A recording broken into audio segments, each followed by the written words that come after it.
দিনাজপুরে চাষ হচ্ছে সৌদি আরবের দামি জাতের সব খেজুর। আছে বিখ্যাত আজওয়া, মরিয়ম, খলিজির মতো খেজুরের গাছ। ভালো ফলনের পাশাপাশি ন্যায্য দামও পাচ্ছেন উদ্যোক্তারা। সারি সারি গাছে ঝুলছে থোকায় থোকায় খেজুর। প্রথম দেখায় মনে হবে মরুদ্দে সৌদি আরবের কোনো বাগান, কিন্তু না, এই বাগানটি গড়ে উঠেছে দিনাজপুরের ফুলবাড়ী উপজেলার সজনপুকুর গ্রামে। বাগান মালিক কুয়েত ফেরত জাকির হোসেন জানান, তিনি এখানে 6 জাতের খেজুর চাষ করেছেন। আছে বিখ্যাত আজওয়া, মরিয়ম, খলিজি, মেটজুল, বাহির ও আম্বার।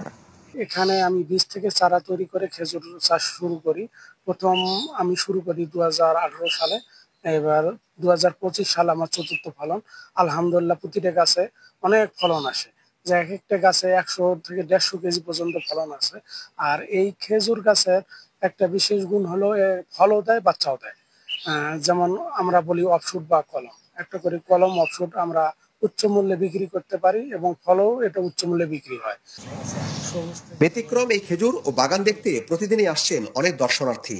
কেউ কেউ আগ্রহ দেখাচ্ছেন বাগান গড়ার, নিয়ে যাচ্ছেন চারাও। লোক মুখে শুনছি এবং ইউটিউবে দেখছি, দেখার পরে উদ্বুদ্ধ হয়ে এখানে দেখার জন্য আর কি আসছি। দেখে খুব ভালো লাগতেছে, খুব সুস্বাদু। বিভিন্ন জাতের উনি খেজুর লাগাইছে এবং সুন্দরও হয়েছে। আমরাও এই খেজুর ওনার কাছ থেকে উনি চারা তৈরি করেছে, নিয়ে যাচ্ছি, লাগাচ্ছি।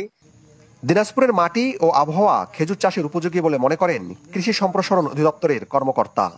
ফলটির বাণিজ্যিক চাষাবাদে সহযোগিতার আশ্বাস তার। এই ফসলটির সম্প্রসারণ সম্ভব। এখানে বীজ থেকেও চারা হয় এবং শাখার থেকে চারা হয়, এবং এটা পুরুষ এবং স্ত্রী গাছের একটা রেশিও আছে। যদি এটি মেনটেন করা যায় তাহলে এখান থেকে আমরা সফল হতে পারবো। এবং কৃষি বিভাগ সার্বক্ষণিক তাদেরকে কারিগরি যে সহায়তা, এই রোগ পোকামাকড় ক্ষতিকর সার ব্যবস্থাপনা, পানি ব্যবস্থাপনা ইত্যাদি পরামর্শ কিন্তু আমরা অব্যাহত রেখেছি। 2018 সালে গড়ে তোলা এই বাগানে গত 4 বছর ধরেই নিয়মিত ফলন আসছে। বিপুল সরকার সানি, চ্যানেল 24, দিনাজপুর।